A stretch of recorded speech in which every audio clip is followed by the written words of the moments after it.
G'day everyone and welcome back to this Share Cafe Hidden Gems webinar. We always appreciate your time on a Friday lunchtime. Be aware we've also started another webinar series which is every second Tuesday. It's called our Due Diligence Series and each week we take a deep dive into one company. It's a 45-minute event. Last week we looked at Lake Resources. It was very successful. So keep an eye out for that single company webinar every second Tuesday. Now, don't forget to ask questions. As I always say, the CEOs really appreciate the line of questioning. They learn a lot from questions. Now, first up, we're talking potash. And surprisingly, the most popular article we've had all year on Share Cafe has been talking about potash. And I find that quite odd, to be honest, but it's a topic that is really resonating with retail and institutional investors at the moment.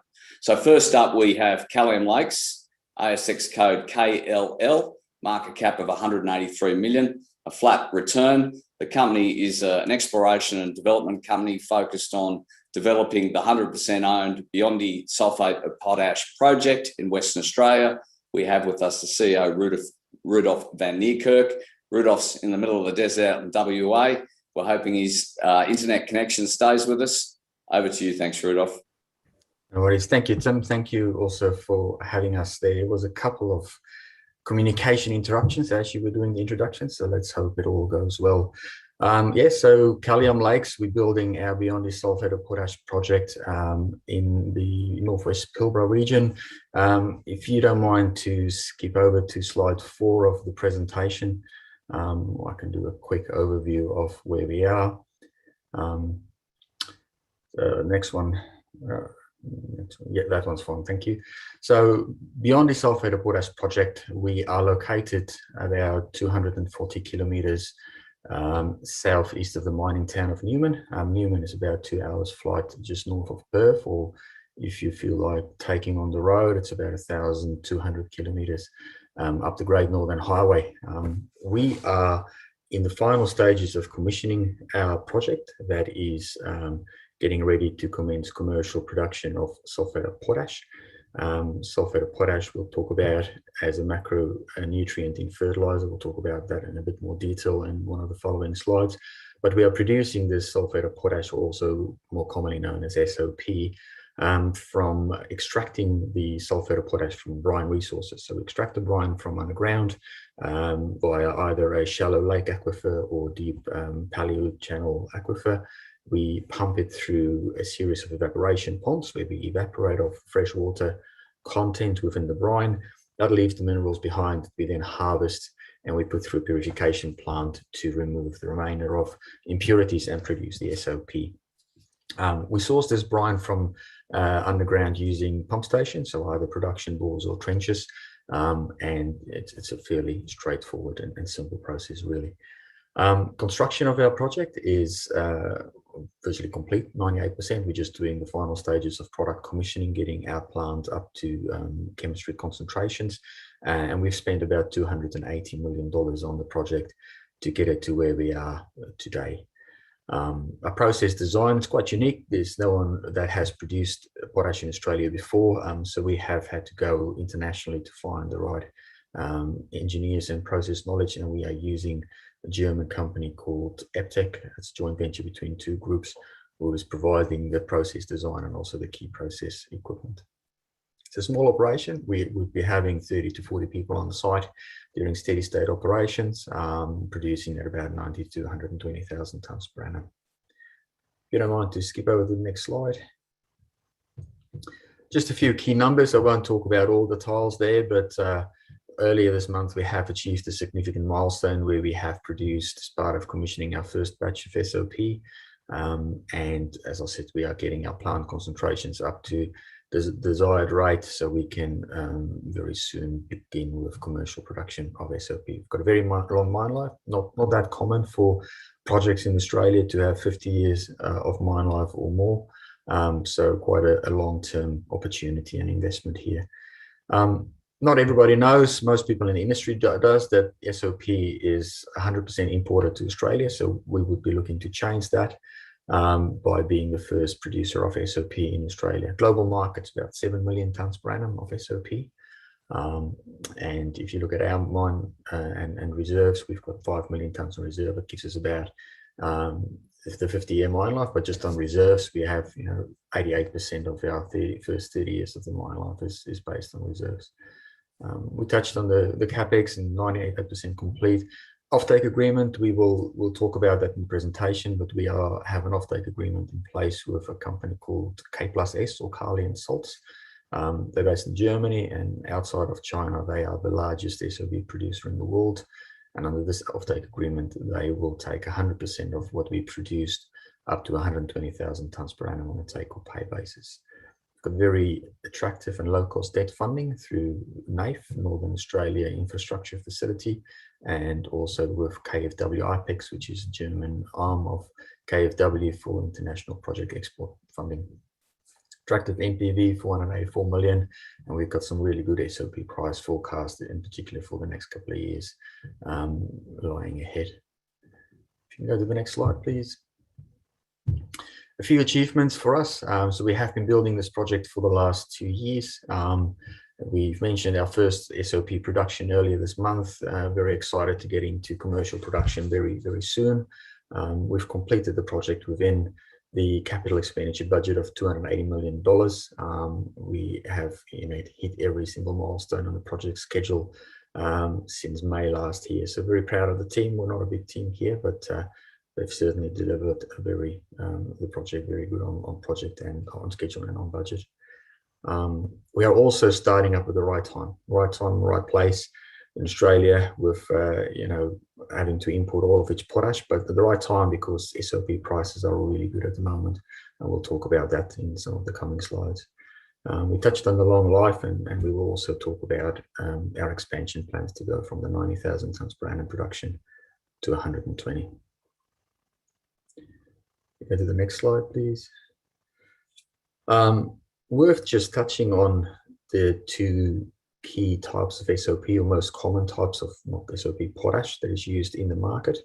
The most commonly referred to as MOP or SOP. MOP, also known as muriate of potash or potassium chloride. It's a larger market, about 70 million tonnes per annum, where SOP is 7 million tonnes per annum, as we've indicated before. But MOP has got about 40% of chloride in content, and that chloride component is toxic to some plants. So typically, your high-value crops, fruits and vegetables, they prefer SOP over MOP. And some crops just can't deal with the chloride whatsoever. Chloride you can't get out. The plant doesn't absorb it. It doesn't go out of the ground. So very difficult to get rid of it once it's in the ground at all. There also is a price premium typically between SOP and MOP. SOP typically sells at about $150 to $200 US dollars per ton higher than MOP. If it wasn't for that price premium, anyone would prefer SOP over MOP. That price premium is largely driven by the relationship between MOP and SOP. And that relationship is really based on how about half of the world's SOP is produced. And that is done by a process called the Mannheim Process. In this process, you will procure MOP as an input, or use MOP as an input with sulfuric acid. You will mix it at about 600 degrees Celsius, and then produce sulfate of potash or SOP and hydrochloric acid. And because of this secondary production process, or producing SOP as a secondary product, the biggest cost of that process is the cost of MOP. And because it's such a large portion of the world's production, about half of it, as I said before, it introduces this price premium between MOP and SOP. That's also one of the reasons why Kalium is such an attractive project, and it has such a great opportunity to get off the ground. It's because we're not a Mannheim producer of SOP, we're a primary producer of SOP, which just allows us to be in that lowest quartile of all cost producers on a global scale. So on the next slide, we have a graph that shows the price forecast outlook. You will see on the left-hand side the solid green line. That's the actual pricing that we've seen this year. Very, very steep trend upwards. That price increase largely driven by two factors. One is strong demand from farmers. We've seen some, record crop prices from good harvest this year, and all of those nutrients have been taken out of the soils and needs to be replaced. So very big demand for fertilizer in general, so not just SOP or potash. But then also we have seen the sanctions that's been put against Belarus, and that's significant because Belarus Kali supplies about 1/5 of the world's MOP, and as we've discussed before, MOP pricing has got a direct impact on SOP pricing. And with these sanctions that's been placed against Belarus, it has provided some limitation on their ability to export to the same areas, regions, and customers and routes as before. But it's also caused some uncertainty in the market where suppliers are looking for alternative sources of MOP. And all these factors have had a very, very strong impact on the SOP pricing. If you look at the price graph there, the forecast is based on the consensus that was done for us by CRU and Argus. And you'll see that we are looking at, when you see SOP prices above $550, $600 per ton, those are good prices. That's sort of where you want to see the price range. Once you start dropping below 450, that's the lower range of pricing. So we are seeing quite a healthy price forecast for the foreseeable future, really. So a very good time to start up a new project in this industry. So on the next slide, just a quick summary of some of our ESG credentials or highlights. Firstly, SOP in general, because you get the higher yields per acreage and you don't have the chloride. Just in terms of deforestation, you get the benefit of the lower carbon footprint. In terms of what we produce, typically potash as a fertilizer produces about 0.46 kilogram of carbon emissions or carbon dioxide per kilogram of potash produced. In our case, we're almost half of that, so only 0.26 kilograms. So very good statistic there as well. Because most of our energy that we use is solar evaporation in the ponds. As we go through the slides, we will show you that as well. I'll have to speed up a little bit. About 96% of our energy comes from solar evaporation. It's just a process plant that runs off the gas engine. So we can go to the next slide. I'll quickly go through the different steps of the process and where we are. So a very simple process. We extract our brine, as you can see from the photo at the top left. We put that through a series of evaporation ponds where we evaporate off the fresh water. That crystallizes out the salt. That salt is then harvested, which is the photo on the top right. And that harvested salt is then put through the purification plant where we produce the SOP, which is then trucked to Perth. We can go to the next slide. There's a photo of our trenches and our bores. On the right-hand side photo is the production bore. On the left-hand is the trenches. You can see in the left comments, we've finished everything that we need to do for the 90,000 tons per annum, and a few extra bores we've got to add to increase production to 120. We'll go to the next slide. That's just a photo of the ponds. Everything we built and need for 90 is in place. You can see the trucking and harvesting process happening there. And to go to the 120,000 ton per annum expansion, we just need to add a few ponds on the left and the right-hand side of the trains that you can see there already. I think I've got 1 or 2 slides left. So the process plant, just a few construction photos. You can see our rum stockpile where we are feeding the salts. Don't have any wet photos there.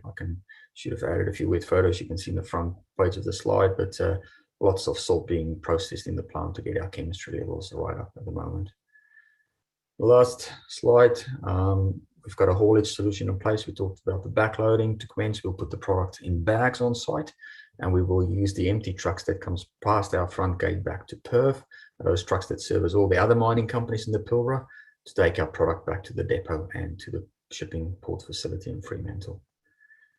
So I think the next slide is just the project financials. I won't go into the details here. You can see our NPVs, IRRs, returns, all-in sustaining costs. We've got an upside there where we're looking at a potential reduction in the mineral royalty, which we are negotiating with the WA state government.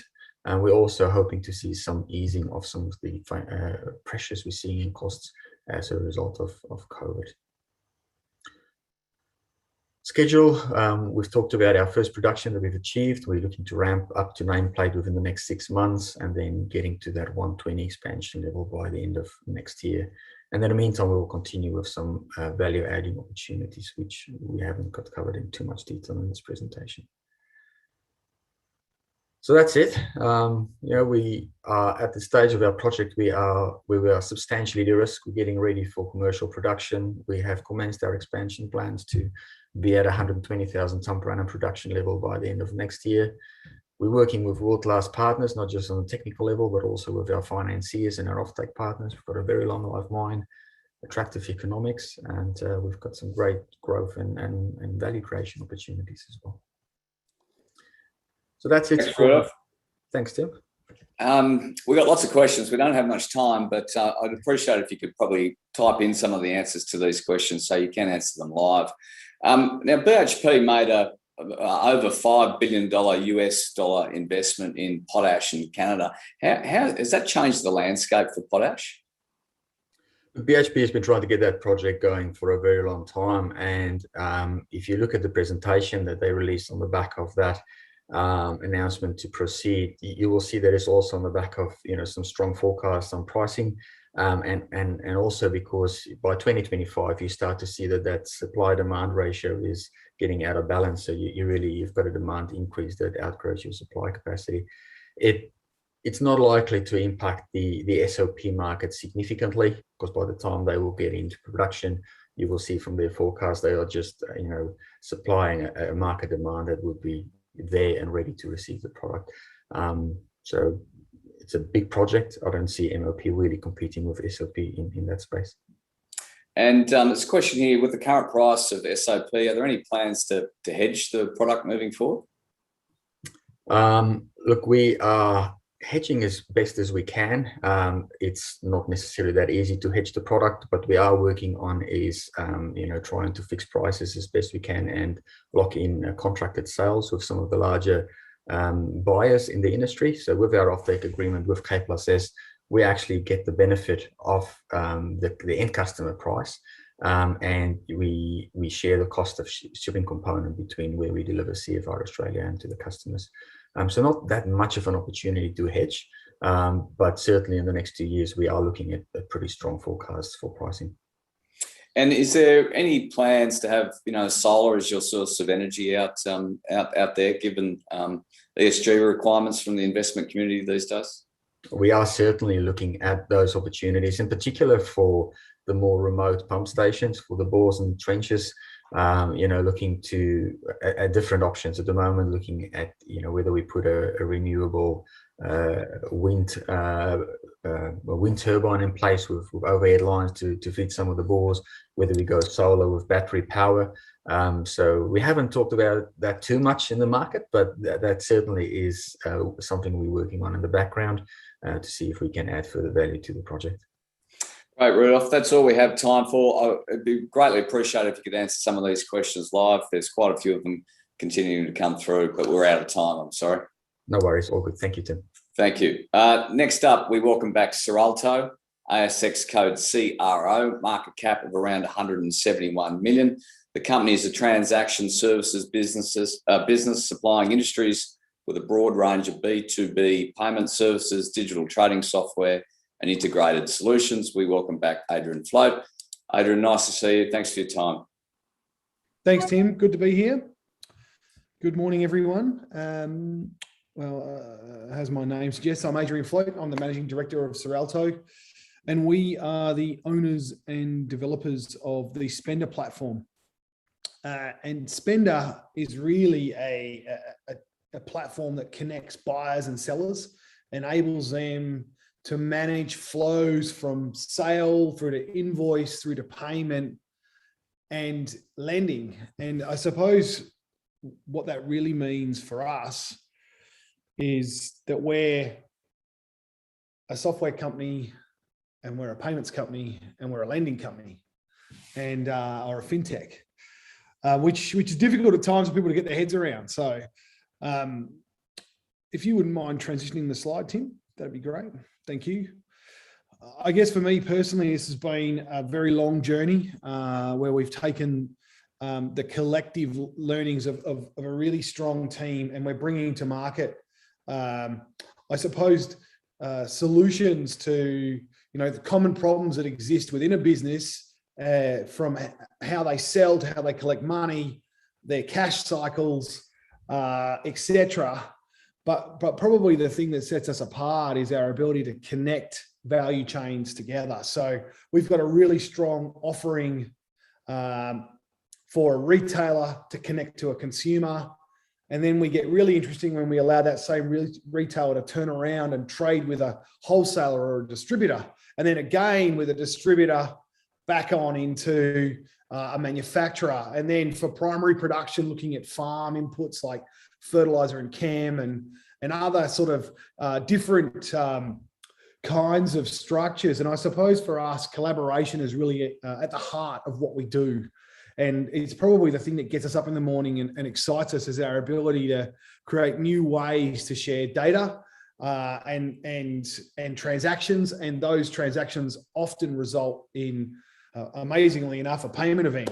So for us, digitization and the digitization of business has had a real kick along through COVID. And we can probably almost stop talking about that now, because now the world's starting to open up. It's pretty exciting to be looking forwards to normal again. But what has happened is the world's looked at how it will operate, how it wants to collect funds, how it wants to make sales, raise invoices, and share that data through, if you like, the business framework. And that's what we're really good at. So we're to business like what WhatsApp is to communications, where we allow those standard transaction types to be shared end to end. And that gives us incredible insight when it comes to lending.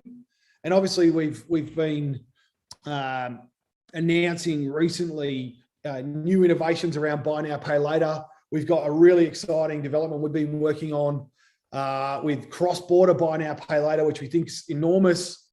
And so, look, we've come off the back of our best quarter. If you wouldn't mind changing slides for us.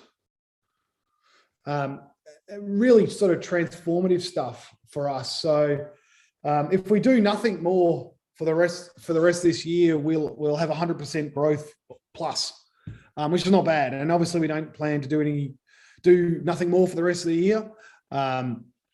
We had really good revenue growth in this quarter, cash receipts growth. The interesting thing around that is our buy now, pay later revenues and some of our lending and payments revenues really didn't get a big Guernsey, because if you like, when we transact, we don't see the revenue for 30 days from the invoice. So we're really pleased with the outcomes that we got in the most recent quarter. We're obviously well funded. We've made announcements around utilizing more of our balance sheet to expand our lending and payment rail. And I guess as an organization, the really key thing for us to understand is, I guess for the market to understand, is we selling is not really what we're about. We view ourselves very much as a global technology and a global solution.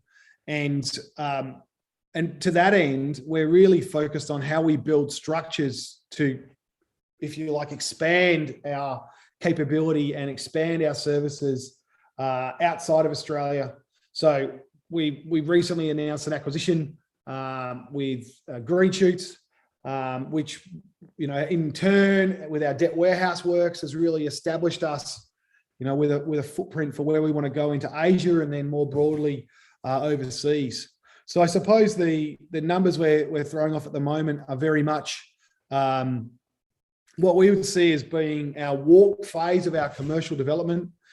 We've sort of really not pushing the envelope extremely hard on revenue, and we're probably just coming to the end of that cycle now. So it's a really pleasing time as we come into the end of this year and look at some of those sort of big lick numbers we've got, and then keep that momentum going.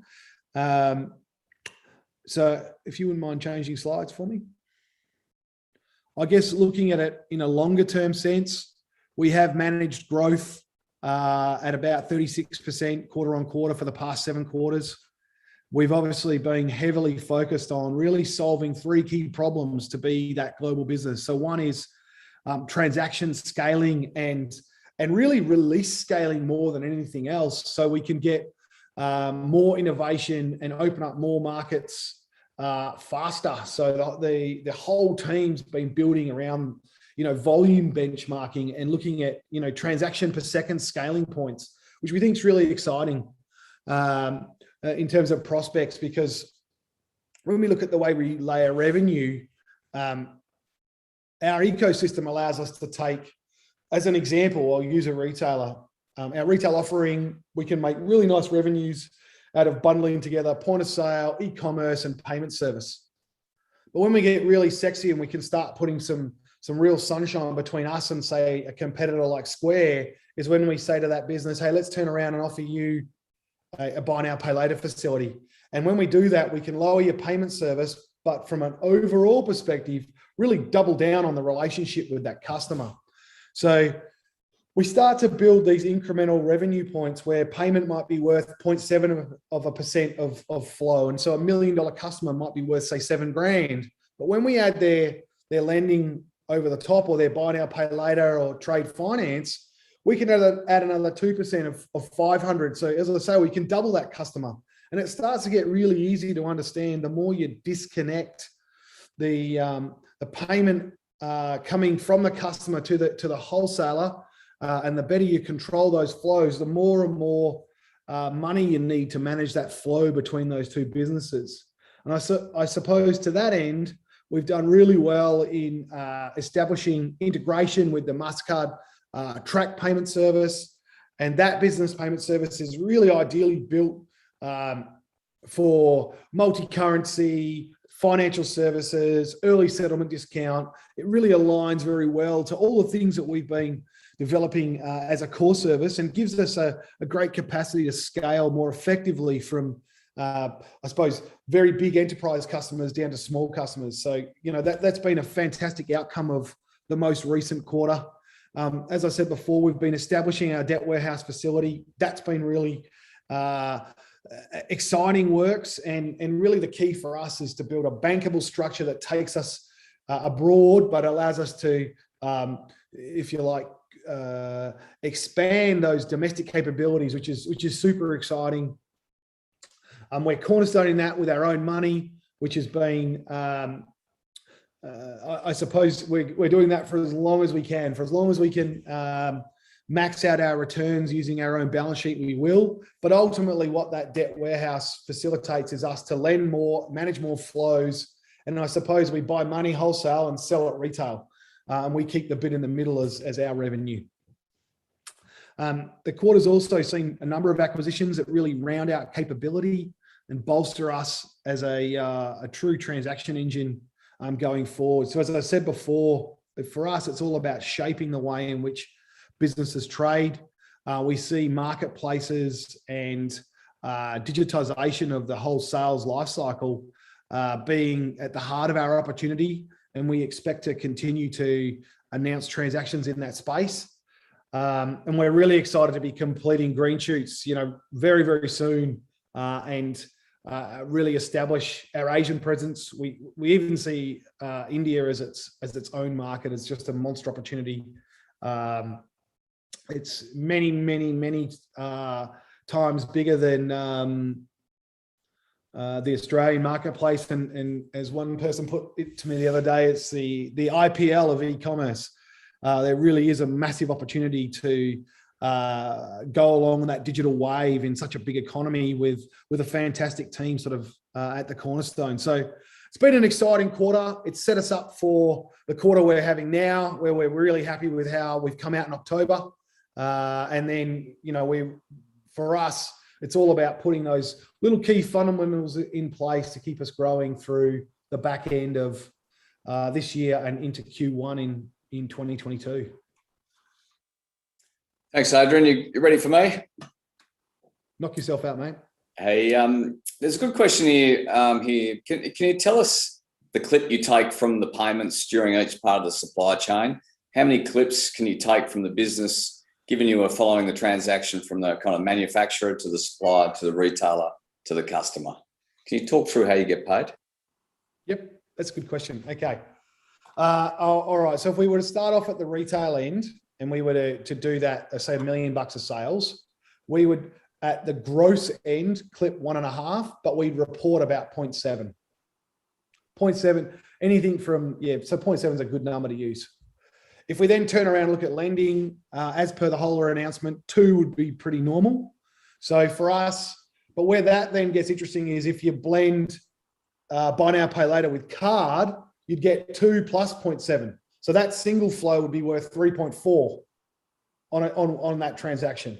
And if you come the other way and we talk early settlement discount in the wholesale distributor, that could be another 2. And again, if we card blend, 2 plus the 0.7. So it doesn't probably matter where we play, the more we can effectively card blend. It does 2 things for us. It lowers the cost of funds to the buyer because it lets them use their interest-free days on their card. It also gives us payment certainty. And that's really at the heart of what our business is giving certainty of supply to the buyer and flexibility in payment and certainty of payment to the seller, so they're not sitting there holding the baby, as it were, with their stock gone out the door but no cash in the bank. So look, we can take a clip the whole way along. We'd obviously, from a maximization of capital perspective, we wouldn't be looking to take anything that was sort of less than that 2% position on a single flow. So that probably summarizes it really well, but generally speaking, we're 2 plus. And so with the buy now, pay later offering, I mean, we know there's a lot of competitors there, but there's a fairly low participation rate. So there's the opportunity. Can you tell us how many retailers have signed up for that? Oh, mate, it's changing every day. It's very difficult to give you that as a number. We now are reporting sort of on a weekly basis. So we're certainly adding customers 50 to 100 in a week at the moment. But yeah, I have to say I take a more broad brush approach of it these days. There's too many names for me to retain, but just certainly growing very successfully. And hence, from a technology perspective, everything for us is about boarding. How can we take barriers to entry out? And that ranges from opening a service to also expanding a service. So a customer that's got a $5,000 facility, how do we, if they're giving us good telemetry, how do we automatically offer them 10, for argument's sake? And with your acquisitions, is that based on, are you making acquisitions based on the technology you need to plug into your platform, or is it based on clients, or what's the premise there? Well, it's probably a little bit from, there's a few metrics, but the first thing, obviously, the first test is, should we build it or buy it? And if we can get an advantage, because there's always gaps. You never have the perfect system. Everything's always evolving.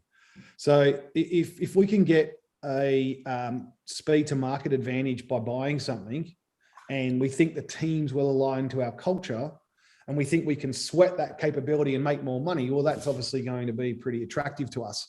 But there's also ancillary benefits. So, if you look at green shoots, technology, yes, team, yes, but proximity to Asia, big bonus. So there's always ingredients that create drivers for transactions, and they're not the same 100% of the time. Okay, and just time for one more. There's quite a few coming through. If you wouldn't mind answering some of those live, if you don't mind.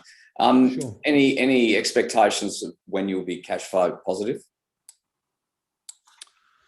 I would say we have enough working capital at bank to achieve that outcome. I mean, at the end of the day, we probably did exactly what we thought we'd do last quarter. We're investing heavily in expansion. When you invest heavily, it obviously costs money.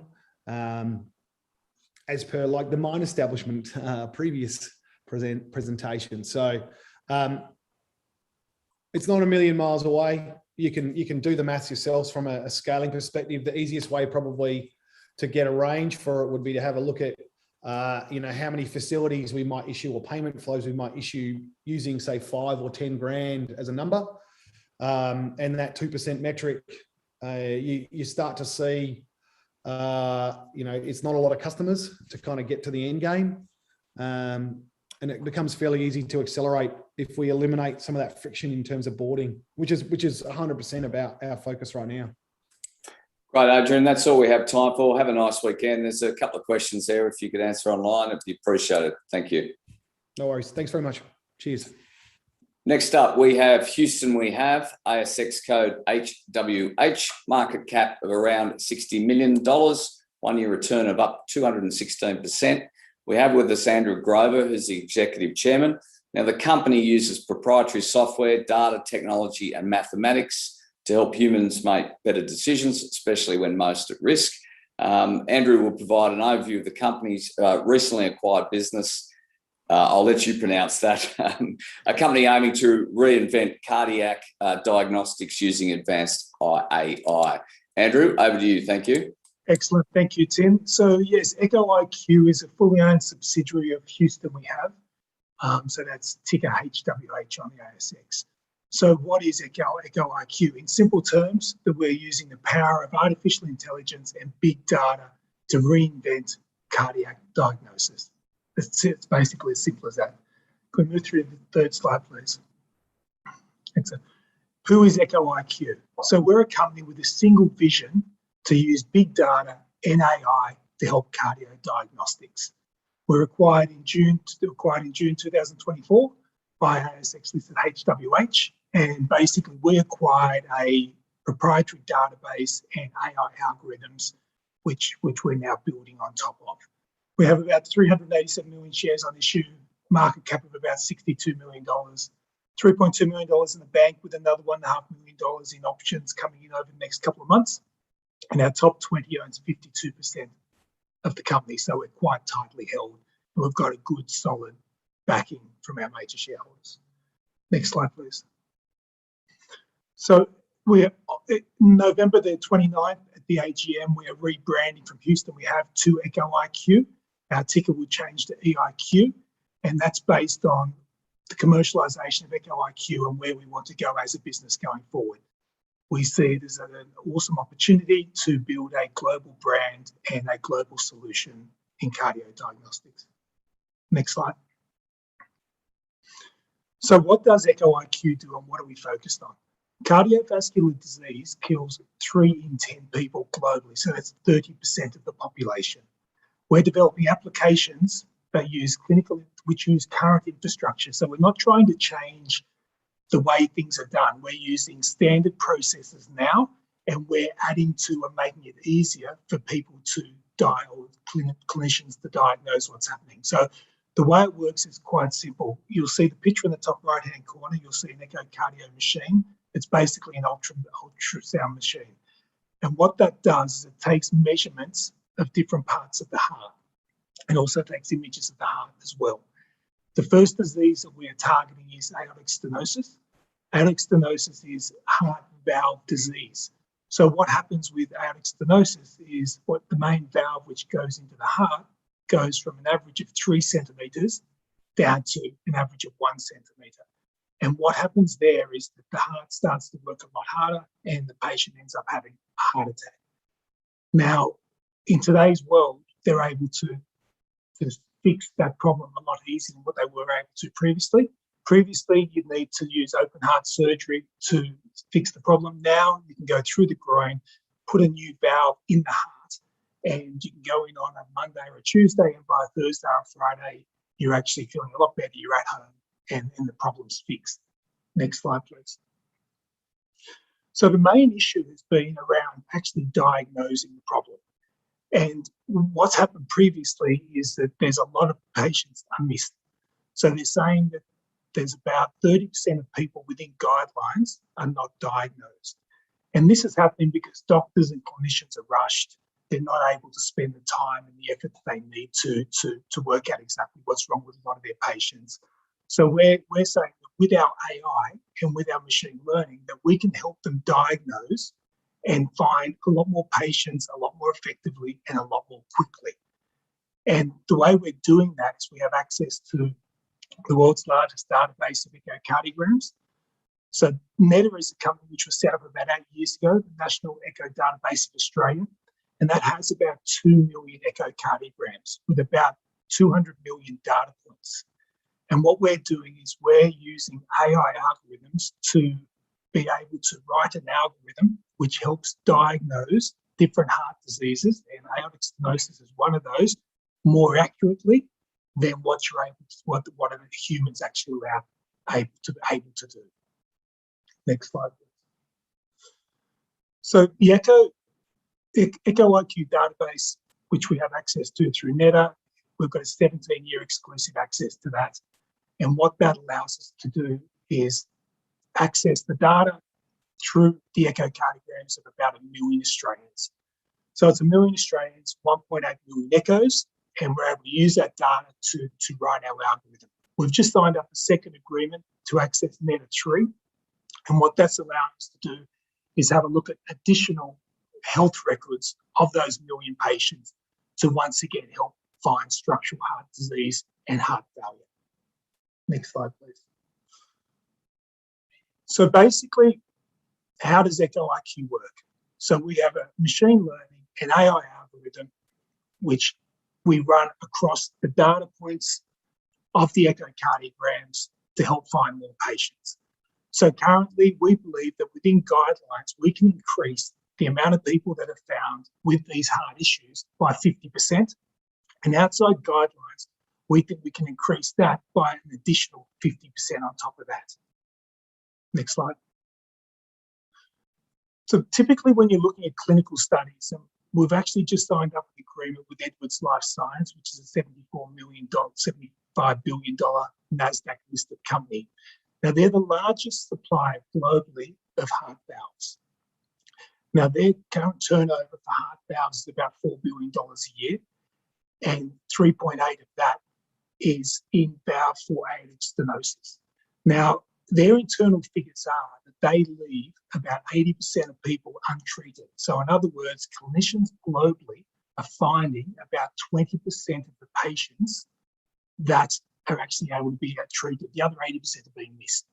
So they've actually fully funded the clinical trial to test our initial algorithm at St Vincent's Hospital in Sydney and a second hospital to be named shortly, that we can test our algorithm to prove that it works.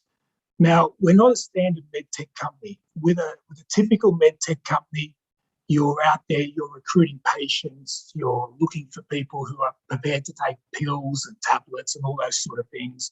We don't need to do any of that.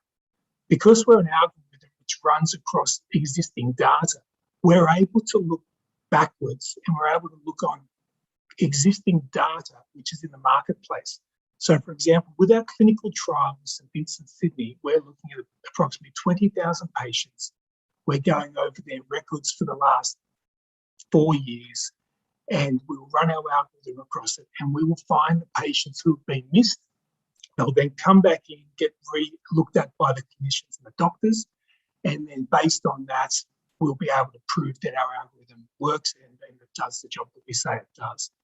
Now, with a clinical trial, there's actually typically 4 stages. We're currently at stage 3. So stage 1, we've developed the actual algorithm. That's already done. Number 2, we've actually validated the study against an additional 330,000 records. So that's completed, that's published, that's global, that's out there in the marketplace now. So what we're now doing is a retrospective observation and a clinical study. So we're now going to get the doctors at St Vincent's Hospital in Sydney will actually do the tests and come back and say, these are the people that need to be looked at, these are the people who have been missed, these are the people who need to either have a valve or get some additional treatment. Next slide. So then the simple answer is, how do we commercialise this? Where does it make money? Who pays for it? Where do we go from there? And in our opinion, there's 3 solid answers to that, and there's 3 opportunities for us to get revenue. Now, the first opportunity is what I just mentioned with the clinical trial, and that's a retrospective view. So with the retrospective view, we can go to doctors, clinics, and clinicians globally, and we can go to them and say, you've got 10, 20, 30, 40,000, 50,000 records which you have for the last 3 or 4 years. We can run our algorithm across them, and we'll show you patients who you need to bring back in and need treatment. They've been missed. They've been underdiagnosed. As I mentioned before, Edwards, $74 billion NASDAQ listed company, believes 80% of people with severe aortic stenosis are simply not diagnosed. They're missed for whatever reason, or if they're found, they're too old to be treated. So we see a massive opportunity working closely with the likes of Edwards or potentially Medtronics or one of the major valve performers to actually go out there and find them additional patients. Now, a valve will cost between $8,000 and $20,000, so there's a fairly large incentive financially for the valve makers to want to find those people who aren't helped.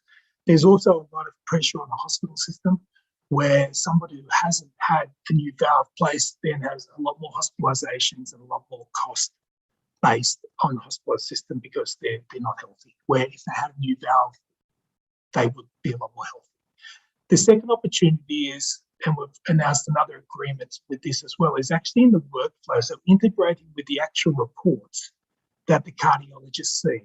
So once you actually get the echo done, the echocardiogram done, the report and the images get sent to your cardiologist. Now, the cardiologist is looking at a report. We're working with Fujifilm Australia at the moment to actually get a button put on the report. That button will be the Echo IQ AI button. And what happens is you click that button and that will analyze the echocardiogram, which has just been done with the patient, and it will give you a risk profile based on the numbers and based on our AI algorithm. So we're not trying to replace the cardiologist. We're not trying to replace any current medical devices. We slot very nicely within the current workflow to make people better at what they do, which will end up saving lives. We believe that our algorithm doesn't leave anybody behind. If they're within guidelines, we find them, but on top of that, we believe we will find an additional 50 to 100% of additional patients who aren't found. With aortic stenosis, which is the first disease that we're tackling, or we have actually finished the algorithm, and that's what our trial is being done on. Typically speaking, a cardiologist would look at 4 or 5 measurements to determine if someone has aortic stenosis. With our algorithm, for that same disease, we look at over 100 measurements. So the human can't actually diagnose that amount of information, and we obviously can. And that's simply due to the big data and the 200 to 300 million data points that we have access to build and then to grow our algorithm and get it doing what it does. We have 3 PhD data scientists in the team and a team leader who are working on that full time. The final option is actually integrating into and onto the actual machine, so onto the machine which does the cardiogram. And as the scan is being done in real time, we can actually give warnings to the sonographer who's doing the scan to tell them they can keep going with the scan, there's something wrong here, and continue with it. And we can actually give them instruction in real time. We do see that a little bit away. That does need FDA approval. We are working with an FDA consultant now in the States. With the retrospective review, we don't believe we need any FDA approval. With the workflow and being on the reports, we're working through exactly what we can and can't say now. All good. Thanks, Andrew. Thanks for your time. I apologise for not pronouncing Echo IQ, but I didn't actually have my glasses on me, so it didn't quite look like that at the time. Can you tell us about the privacy of the data that you have access to? Obviously, there's health benefits in understanding that data for the patient being contacted, but is there any issues in that regard moving forward? So the data which we're using is all de-identified. So we don't have the identity, nor do we need it. So with the clinical trial, that's being done in a hospital by the clinicians, and that is identified because they're basically running it on their actual patients. But everything, all the data we have now, which we're training the algorithm on, is all de-identified data. Understood. And is the target market the cardiac specialists, or can the devices kind of be standard equipment at all clinics or ambulances to kind of to speed up the process? Not really ambulance. Echocardiograms are done in hospitals and in the actual clinics. So the target market is actually the clinics and the hospitals which have echocardiogram machines. There's about 80 million scans done per year globally. So it's a massive market with the opportunity there is huge. And can you put a dollar on them, on what you're selling, a dollar value and the business model behind that and the size of the market? We've had the business for 4 months. We've made massive, inroads in 4 or 5 months we've had it. We are working on that pretty hard at the moment. What we're basically seeing is that our first go-to-market product will be around the workflows and actually getting on the echocardiogram reports. When you have a look at doing that, echocardiogram in the States costs about $2,000. Now, if we're sitting on the report, we think the cardiologist is going to a certain extent have a duty of care, where they're going, we can do it a lot better than them and we can assist them, then they're going to need to click the button. So they're all paying for reporting software now. So we see our model as a SaaS model, so software as a service where it's a user pay. So if a clinic does 5,000 echocardiograms a year, we would look at potentially charging them $1 per time we run the algorithm. And the next year they do 6,000, they pay $6,000. I mean, mind you, some hospitals do 50 and 100,000. So if you look at the numbers there and see that there's 80 million done a year, and we're charging $1 per person to run our algorithm to better diagnose them, as explained before, the uplift is substantial. And also when you look at that, the uplift is substantial, but so is the actual revenue. So doctors and hospitals, I know we all like to think they're there to obviously help us, which they do, but they're also there to make money. So the more patients they make, the more patients, the more revenue, the more income they get. So we're saying, $1 a click, you can do 20 million a year if you get some of the market. It's a global solution. There's no country which doesn't need it or can't use it. And in fact, the countries which, like in Europe, like Spain, Italy, where they don't quite have the same quality of cardiologists, would be more likely to use it. So I suppose in a nutshell, we're trying to give every cardiologist the ability to do what probably 1% of cardiologists globally can actually do. And that's diagnose people a lot better, quicker and more efficient. Thanks, Andrew. Fascinating story. Good luck out there. Have a nice weekend. Love to hear from you again. Thanks. Thank you. Next up, we have Change Financial, ASX codes, CCA, market cap of around $39 million, 1 year return of minus 35%. The company is redefining the possibilities of payments and card issuing by providing innovative infrastructure and tools for building customizable payment solutions. We have with us the CEO, Alastair Wilkie. Alastair, over to you. Thank you. Yeah, thanks, Tim. And hello, everyone. I'm Alastair Wilkie, Change Financial CEO.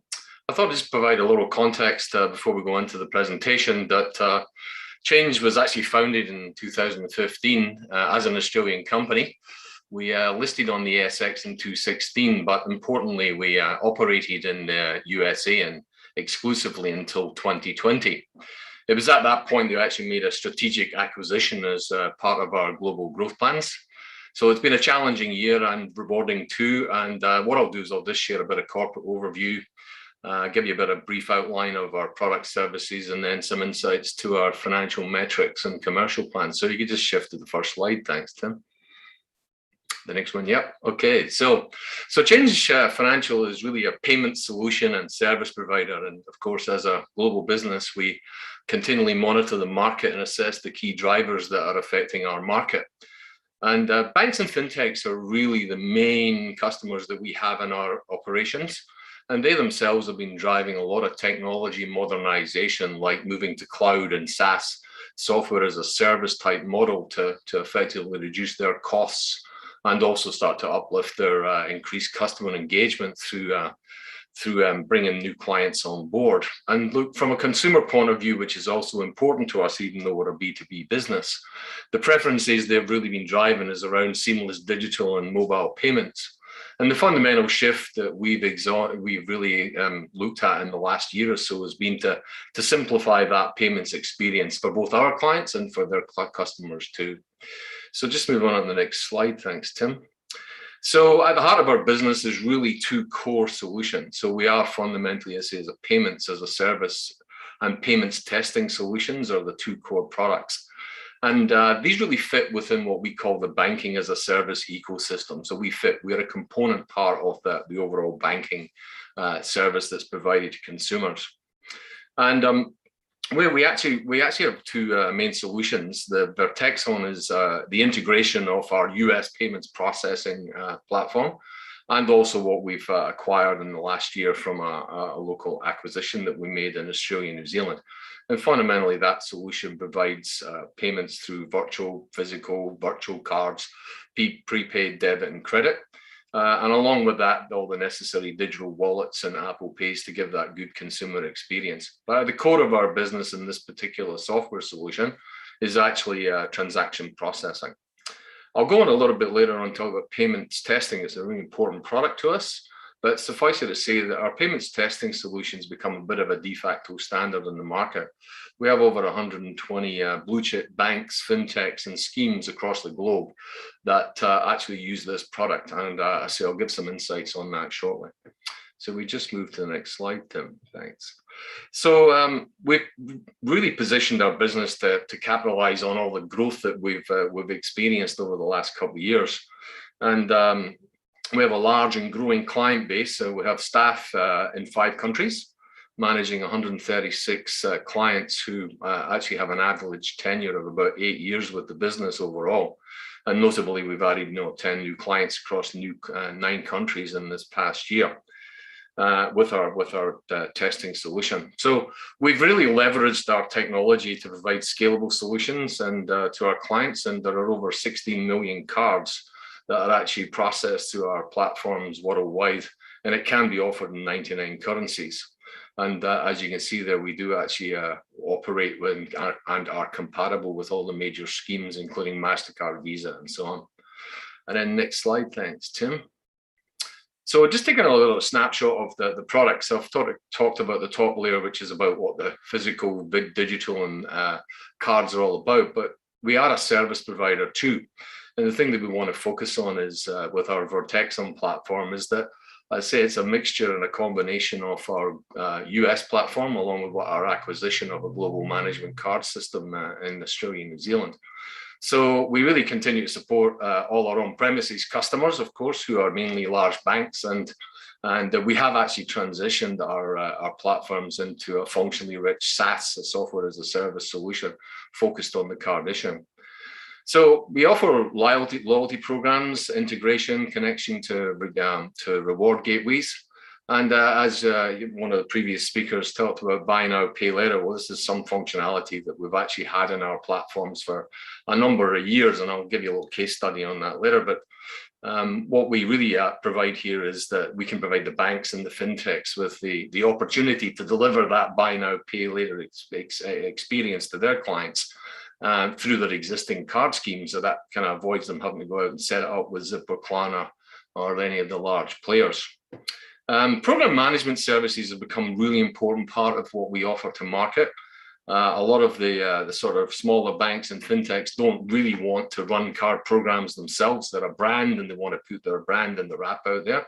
So we offer that service behind the scenes, and we can take some of that burden off them. That includes compliance if that's required.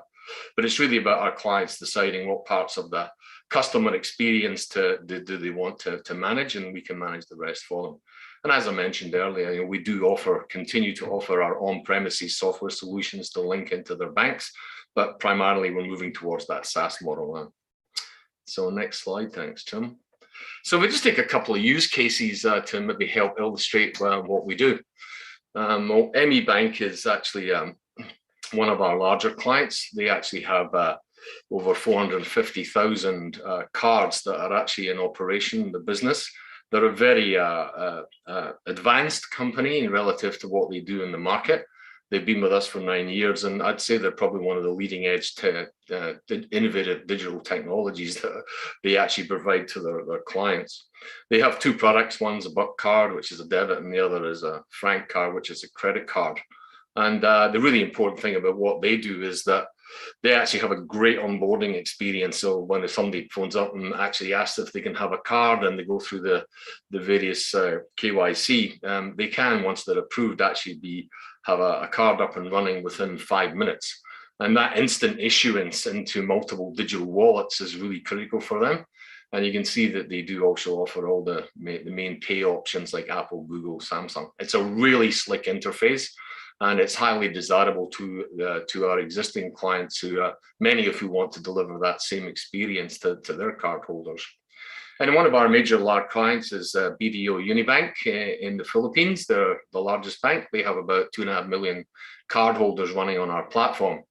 They're also a long-term customer of ours over a decade, and they're a big user of our buy now, pay later capability, which is built into the solution.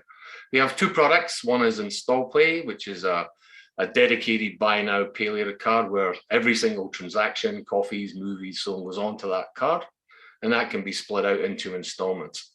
Then we have another major product called Major Purchase. And it's a similar product to what you see in Australia now through Westpac and Commonwealth Bank. It's run over the existing rails, but it's really aimed at large purchases, and customers can turn this large purchase into installments, and then they can decide on the frequency and the number of repayments. It's really up to the cardholder to control. So good examples of the sort of solutions that our clients are using and how they actually affect the consumer in the market. And then moving on, Tim, to the next slide on our PaySim technology. I'm going to discuss this amazing testing platform called PaySim. It's many companies, when they go through getting moving cards into market, fall foul of inadequate or, let's say, challenging manual and physical testing on the rails, the networks and the schemes, how they take it to market. And they typically don't realize there's an error until a consumer is phoning them and actually asking them to help them because they can't withdraw cash from an ATM. Well, with the PaySim tool, we can do all that testing virtually. From a desktop at home, you can simulate ATM and POS terminal transactions, and it allows banks and fintechs to really stress test all of the iterations of the potential transaction faults. And PaySim can actually simulate over 69,000 transaction iterations, which is why it's such a widely used product.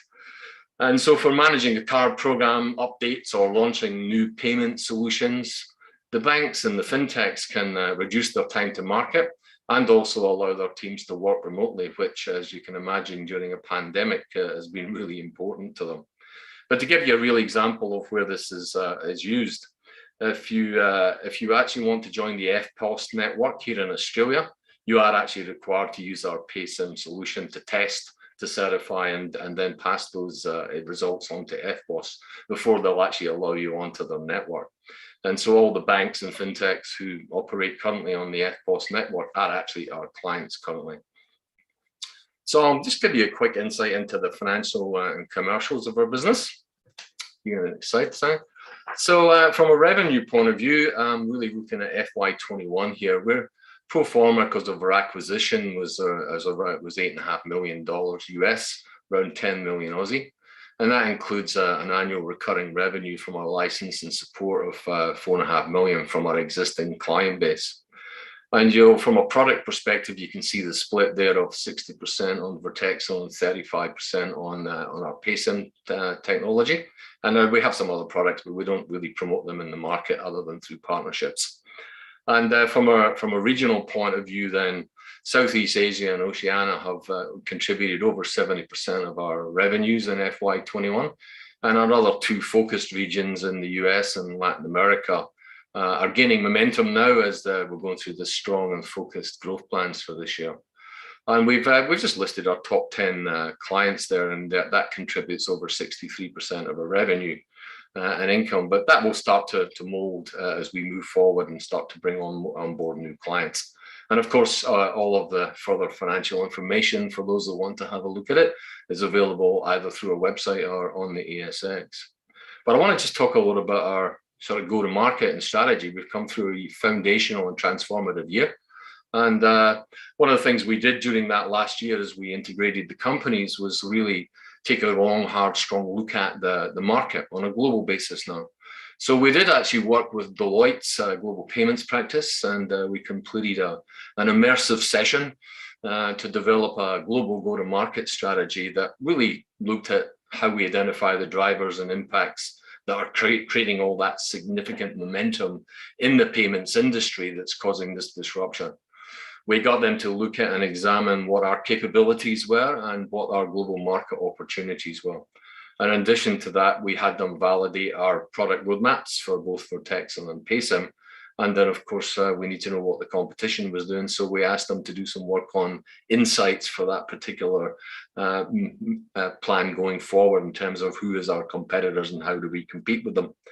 And in doing so, what we did is we completed this 3-year strategy, which was to be competitive this year, to be different, and to be famous. And of course, our focus right now is on this year. So we're really focused on enhancing our payment solutions to grow through banks and early stage fintechs as our primary targets for the business. And that's effectively building on the sort of our core capabilities that we have inside the organization. Next 2 years, we'll focus on continued growth in the 4 main geographies globally that we currently operate in, and very focused on that. In terms of key highlights for the business on the next slide, then in this first quarter, we've delivered on a number of our key business priorities we set up last year in our go-to-market strategy, and that really was about accelerating revenue and client growth this year now that we've stabilized the business. So to operate our business in the US market, we do need to do something slightly different, and we finished in terms of who issues and who we work with.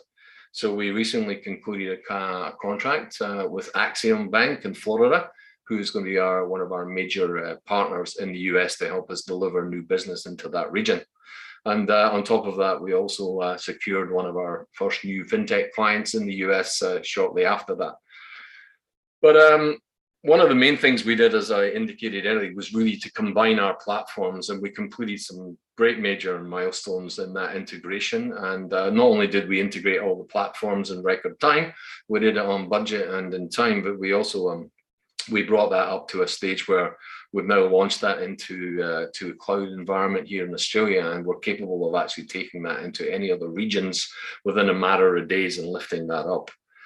So one of the key things we've also been doing is looking at our staff and our board. So we've recently strengthened our board in Australia market, and that's just been recently announced. And from a brand awareness point of view, well, we've actually been really busy trying to get our all things new done in our business, and well, we've actually made some big strides to increase our PR and our IR, and perhaps today is really all about that.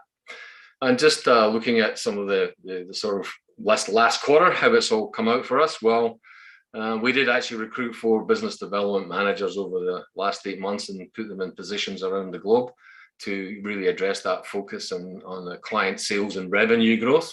And green shoots have arrived miraculously. So we've now just secured some new customers and new opportunities in terms of implementing our solutions globally.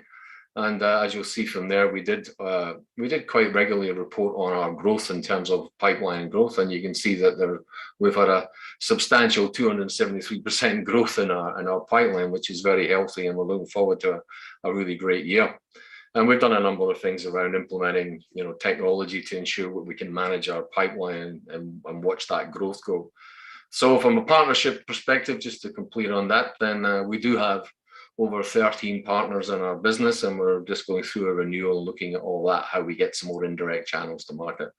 But as I keep saying to my staff, it's we have great technology, great processes, but it's the people that make it work. So we've also spent this last year really strengthening out our C-suite, and you can see some of these amazing guys with the right technology, commercial and financial experience to really push the growth through for FY22. And that, thanks Tim, is the end of my little pitch. Thanks, Alastair. Congratulations on such a massive global footprint. Can we go back a step and just kind of simplify this payments process at the moment? I mean, I buy a coffee, I tap on, and I'm being charged 6 cents. Who's taking that 6 cents? Is that the bank? Is that you guys are on a software as a service model? So I'm assuming it's not you. Is it your competitor? How is that all evolving at the moment? Sure. Well, in the instance you're talking about, Tim, remember, we're a business-to-business provider, so we provide the solutions at this stage, and the banks implement it, and they are the key interaction between the consumer and the bank. So they'll be collecting the 6 cents. And to answer your question, we provide them with the solutions and the services, and we charge them fees for that. But to take that question to the next level, we've recognized that we can bring more value to our customers by offering a lot of the services that they currently do themselves. So to help them reduce cost and outsource a lot of that, we will start to take some of that on in a software as a service. And in doing so, what we will do is actually then start to pick up on that annuity and the transactional revenue as well. So we will, at one point in, and we're already commenced this now, we do it in the US for some of our operations there, where we actually do take a clip on the ticket in terms of transactions, rather than actually provide the software solution and support and maintenance. So we're moving very much into where the market wants to go, which is that we are sharing in the responsibility, but also taking a clip on each of the transaction. Understood. And is the opportunity here, because we often hear this, and I know potentially they're your customers, but the technology within the banks isn't efficient to provide this. So you're providing a white label service to the banks. That is correct. Yeah. So they can start to outsource a lot of what they would have as internal technology and computers and systems and networks and so on. They can give all that to us, including some of the services to manage those clients. So yeah, so it's the way that the market's going right now, and this is what's really top of mind for a lot of our major clients. They want to reduce cost and improve the technology, and often because of the scale of them, they could take 2 years to implement some of these solutions and technologies, whereas we actually have built it and they can buy that from us and rent it from us and then implement it across their own platform, their own businesses. And globally, where's your biggest opportunity at the moment? Well, good question, because part of the global strategy that we did with Deloitte, in fact, identified that we have 4 main regions. As you can see, we're placed well to do that, but Southeast Asia, Oceania, US, and Latin America, which to us includes South at this stage. These are the 4 main regions that we are actually deliberately focusing on. And to answer your question, we see massive opportunities both in Southeast Asia and in Latin America. Why? Because there is lacking infrastructure, but a lot of people have mobile technology. You know, the mobile penetration far exceeds what they would have by way of infrastructure, and that's what our clients want to deliver banking services and payments through these technologies. So those 2 regions are significant to us in terms of growth, and that's beginning to show up right now relative to the growth in our pipeline too. And is it all about growth? I mean, at what point are you profitable? And can you talk to what sort of growth you expect to see in the first, the next 1 to 3 years, rather? Yeah, look, we're obviously behind the curve right now. We're heading towards that break-even point. It's difficult to give you an absolute accurate picture, and I suppose the guidance on that would be a bit sensitive in this call, but we are driving towards that break-even point. And also, for growth is extremely important, because we've spent the best part of last year actually integrating people, processes, technology, and now this is we're going to market, full growth, full client acquisition, revenue growth in different areas. So we're looking at growth in line with market conditions. We should be growing if the industry is right by 30-40% per annum. And if for the right companies like us, that should be well above that. We've seen some growth in the hundreds of percent. There's no reason we can't do that other than the boundaries of our own capacity. And we can figure that one out quickly. And is it, from your competitors' perspective and from change perspective, is it a bit of a land grab out there at the moment? And do you see this kind of jigsaw coming together through acquisitions? Well, in the market, I can see acquisitions being a part of the story. And in fact, interested in what Adrian was saying earlier. I think we've got some of what he wants, and he may have something we need. So maybe there's a chat going on there. But I'll organise that for you. Yeah, thanks, mate. But yeah, look, I think acquisition is a key way to go. For us, we've just completed one within the last year after our cap raise. I don't think that's necessarily on our immediate horizon, but it's not something we're going to forego. We have other markets we play in. So it's about organic growth. We've now got the tech platforms, we've got the people, and the things are set up and really starting to motor for us. So for us, it's about just making the growth happen as a result of the investment and time and people that we've actually put in the last year. So, yeah. Thanks, Alastair. That's all we have time for. A great Australian story, and good luck out there. Great. Thanks, Tim. Thanks, everyone, for your time today. Have a nice weekend, and we'll see you next week.